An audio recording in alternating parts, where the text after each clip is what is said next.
pessoal, aqui é o professor Maxwell de História e hoje eu vou corrigir o livro de atividade, né? E do 7º ano. Vocês peguem o livro de vocês, abram a página 45. Nós vamos corrigir o capítulo 14, 15 e 16, tá bom? Vamos lá. Primeira pergunta.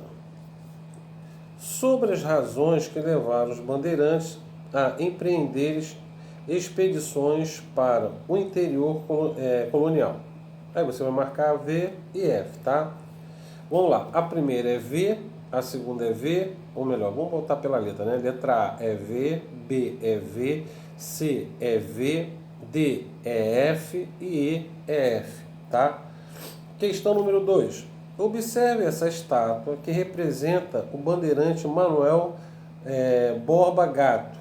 Depois responda as questões. Letra A. Descreva como o artista retratou esse personagem. A obra reflete a opinião dele sobre a ação dos bandeirantes. Resposta. Vamos lá. A estátua retrata um personagem heróico, bem vestido, como um militar ou um fidalgo. Ponto. Essa representação sugere que a opinião do artista sobre o bandeirante era positiva. Letra B. Quais as ações dos bandeirantes podem ser consideradas positivas e podem ser consideradas negativas? Vamos lá. As positivas é a expansão do território brasileiro, a coragem ao enfrentar o desconhecido. E o negativo pode ser citado a mortalidade e a escravização indígenas, tá? Virou a página.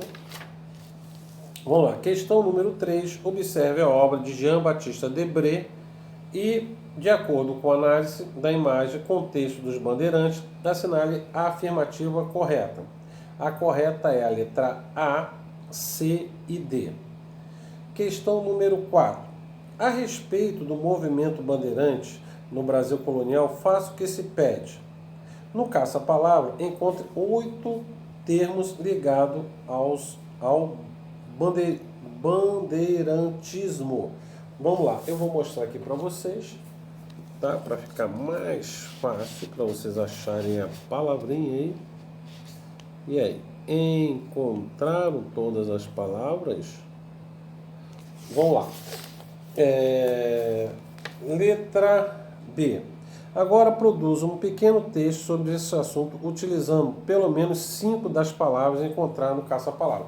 Então você pegar 5 palavras aqui e criar o texto de vocês dentro do contexto aí sobre os bandeirantes. Vamos lá, questão número 5. A obra de arte a seguir retrata um bandeirante em uma das suas expedições. Com base em seu conhecimento e na interpretação da obra, responda as questões. De que maneira o bandeirante foi retratado na obra? Resposta. A obra retrata o bandeirante em postura imponente, limpo, bem vestido, de barba parada, calçando botas e portando equipamentos e armamentos. Ponto. A verossimilhança da representação pode ser debatida, tendo em vista as batalhas, desafios dos trajetos e os escassos recursos que os bandeirantes dispunham. Letra B. E os índios de que maneira foram retratados? Vamos lá. Foram retratados em segundo plano, nus, carregando produtos ou equipamentos. Ponto. Pode-se, então, suportar que eles foram capturados como escravizados pelos bandeirantes. Letra B. Questão 6. Sobre o processo de extração e exploração das chamadas drogas do sertão no Brasil colonial, assinale a alternativa correta. A correta é a letra E. Vamos lá, questão número 7. Observe a imagem a seguir e retrate o Guaraná, uma das drogas do sertão, tá? Depois vocês vão fazer aqui nesse pequeno aí, parece um papiro, né? Um papel antigo. Vocês vão fazer aí um texto na qual fale sobre aí as drogas do sertão, principalmente o Guaraná. Tá até bem fácil aí você pegar a imagem, fazer um slogan, tá? Depois, introdução do Guaraná e mais 2 produtos considerados drogas do sertão e informações sobre os benefícios trazidos pelos produtos. Isso aí vocês vão ter que pesquisar em casa para fazer isso aqui, tá bom? Questão número 8. Observe a ilustração que mostra os vaqueiros capturando gado. Vamos lá. Coloque V para verdadeiro, F para falso. Vamos lá. E depois a gente faz a nova, né? Vamos lá. Letra A, F. A, B, F. A, C é letra V. A, D é V. E a E é V também. Vamos lá. Questão número 9. A respeito da economia colonial do Nordeste, responda: o que levou o rei de Portugal a decretar o deslocamento da criação de gado para o interior do Nordeste? Vamos lá. Resposta: os rebanhos bovinos ficaram numerosos e acabaram prejudicando os canaviais. Ponto. Como era o açúcar que gerava lucro para metrópoles, as fazendas de criação de gado foram deslocadas para o interior da colônia. Letra B. Qual a importância do rio São Francisco para a criação do gado? Resposta: as fazendas se estabeleceram às margens do rio São Francisco porque teriam água e pasto para o rebanho, além do sal presente nas barrancas do rio. Agora vamos lá, capítulo 15. O Brasil colonial e sociedade mineradora. Número 1. Sobre a busca por meios preciosos no Brasil, coloque V, né, para verdadeiro, F para falso. Vamos lá. Letra A é F, a B é V, a C é V, a D é F, o E é V. Questão número 2. Um dos grandes desafios era o processo de extração do ouro. Sobre o assunto, faça o que se pede. Letra A. Como era feita a extração do ouro de aluvião? Vamos lá. Resposta: o ouro de aluvião era retirado das margens dos rios, córregos e riachos. Ponto. O processo de extração desse ouro era realizado com ferramentas simples, como espécie de peneiras que separavam as pepitas de ouro do cascalho. Letra B. Como eram as condições do trabalho na região de carimbo? Vamos lá. As regiões de carimbo, tanto as minas como as encostas de rios não eram consideradas seguras. Ponto. O trabalho de extração do ouro poderia ser muito arriscado, com o risco, por exemplo, de desmoronamento. Questão número 3. Preencha as lacunas utilizando as palavras disponíveis no quadro, tá? Então vamos lá. Lendo o texto aí. Desde a segunda metade do século XVII, os ideais de liberdade difundidos pelos filósofos iluministas europeus começaram a chegar à colônia. Na região das Minas Gerais havia se formado uma sociedade com certa mobilidade social. O desejo de obter maior liberdade, o fim dos altos impostos e dos preços elevados para os gêneros de primeira necessidade levaram muitos a apoiar as ideias iluministas. Para evitar a propagação dessas ideias, a coroa portuguesa estabeleceu o mecanismo de censura como controle de circulação de livros e panfletos que pudessem estimular o questionamento sobre a administração colonial. Agora temos a questão número 4, temos um texto aí, com certeza vocês devem ter lido em casa. Vamos lá. De acordo com o texto, Qual era o objetivo da coroa portuguesa ao aumentar a fiscalização na extração do ouro? Ou melhor, a extração de ouro. E quais foram as consequências desse aumento? Resposta: ampliação da fiscalização tinha como objetivo controlar a atividade mineradora e aumentar a lucratividade da coroa portuguesa. Ponto. Com o tempo, essa ação acabaria gerando uma repercussão negativa na colônia. Ponto. Boa parte dos senhores que extraíam o ouro começou a questionar esse mecanismo, vírgula, bem como percentual de taxação de imposto pela coroa, considerando injusto. Questão número 5. Observe a obra de Jean Baptiste Debré, que retrata escravos de ganho no Brasil colonial. Em seguida, responda as questões. Descreva como foram representadas as pessoas na obra. Resposta: elas estão descalças, usando vestimento simples, elementos que denotam a condição de escravizados e estão carregando recipientes pesados. Letra B. O que essas pessoas estão fazendo? Resposta: elas parecem estar trabalhando como vendedoras ou foram contratadas para para o transporte do leite. Letra C. O que era o escravo de ganho? Resposta: era um escravo colocado como trabalhador de aluguel pelo seu senhor.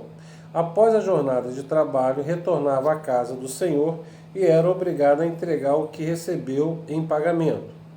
Ponto. Em alguns casos, parte do dinheiro era utilizado pelos escravizados para obter a alforria. Questão número 6, página 52. A obra Rugendas retrata uma cena de sociabilidade no Brasil colônia. Letra A. Qual a cena registrada por Rugendas? Resposta: registrou um jogo de capoeira. Letra B. Cite algumas contribuições dos africanos para a formação da cultura brasileira.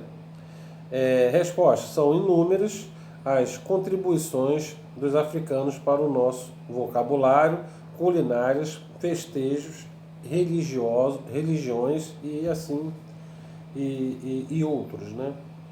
Vamos lá, questão número 7. Mestre Aleijadinho foi um dos representantes do Barroco mineiro. Observe uma de suas obras. Com base na obra de Aleijadinho e em seus estudos, cite 3 elementos característicos do Barroco mineiro. Resposta: a imagem pode nos ajudar a perceber como o estilo barroco colocava ênfase nas expressões faciais e na riqueza de detalhes. Ponto. É possível observar uma preocupação com as curvas que compõem a figura, uma característica elementar do barroco. Vamos lá, questão número 8. Preencha as lacunas utilizando as palavras disponíveis no quadro. Vamos lá, o barroco é o estilo artístico surgido na Europa, no século XVI, predominante em reinos católicos. Nas artes plásticas, caracterizou-se pelo rico detalhe das obras e pela valorização das expressões humanas. O Barroco mineiro apresentou algumas características específicas em razão de ter de ser desenvolvido no interior da colônia e ainda contar com a influência dos diversos povos que formaram a população colonial. Entre os vários artistas que surgiram na cidade da região das Minas, Aleijadinho tornou-se o mais conhecido. Ele teria vivido em Vila Rica por volta dos anos de 1730 e 1814. Vamos lá agora, página 53, capítulo 16, revoltas no período colonial. Vamos lá, número 1. Sobre o pacto colonial, responda as questões. O que ficou estabelecido por esse pacto? Vamos lá. Estabeleceu que a metrópole tinha exclusividade no comércio em relação à colônia, ou seja, produtos extraídos da colônia deveriam ser negociados exclusivamente com Portugal. Letra B. Qual foi a relação desse pacto com as revoltas do período colonial? Resposta. De acordo com o pacto colonial, vírgula, além de exclusividade comercial, vírgula, os colonos deveriam pagar taxas e impostos sobre toda a riqueza extraída ou gerada na colônia. Vamos lá, questão número 2. Sobre razões que motivaram as revoltas coloniais ocorridas no Brasil no fim do século XVII e início do século XVIII, marque a alternativa incorreta. Vamos lá, incorreta é a letra A. Questão número 3. A revolta dos Bercan ocorreu no Maranhão em 1684. Sobre essa revolta, marque V para afirmativo e para verdadeiro e F para falso. Vamos lá, letra A, V, letra B, V, letra C, F, letra D, F e letra E, V. Vamos lá. Página 54, número 4. Aponte as principais causas da chamada Guerra dos Mascates, ocorrida em 1710 em Pernambuco. Resposta. Vamos lá. No período citado, os senhores de engenhos de Olinda estavam endividados. Pontos. Os portugueses, chamados de mascates, ocuparam Recife e tinham dinheiro para emprestar aos senhores de Olinda. Ponto. Esses portugueses cobravam juros excessivamente altos e pelos empréstimos, vírgula, ocasionando um endividamento cada vez maior dos olindenses. Ponto. Além disso, a guerra também teve como pano de fundo a disputa entre Olinda e Recife, como sede da capital de Pernambuco. Questão número 6. Engraçado aqui, ó. Pulou da 4 para 6, aqui teve um erro aqui do livro, tá? Mas seria 5, mas botaram 6 aqui. Sobre a guerra dos Emboabas, assinale a alternativa correta. A correta é a letra D. Questão 7. Sobre a revolta nativa, analise as afirmativas a seguir. As afirmativas corretas é a letra D, a 3 e a 4. E número 8, a revolta de Vila Rica, de 1720, explique o papel e as ideias definidas pelos personagens a seguir. Felipe dos Santos era um comerciante português, vírgula no ponto. Em conjunto com outros mineiros, reivindicou o fechamento da casa de fundição, redução dos impostos e o perdão geral aos participantes do movimento contra o governo da capitania. Letra B. Conde de Assumar era um representante enviado pela coroa portuguesa para ser governador das capitanias de São Paulo e Minas Gerais. Ponto. Seu trabalho era manter a ordem entre os mineiros e garantir a renda da coroa. Pessoal, vocês viram aí, terminamos aí o nosso livro de atividades. Espero que vocês tenham entendido. Pessoal, um abraço e até a próxima videoaula. Tchau!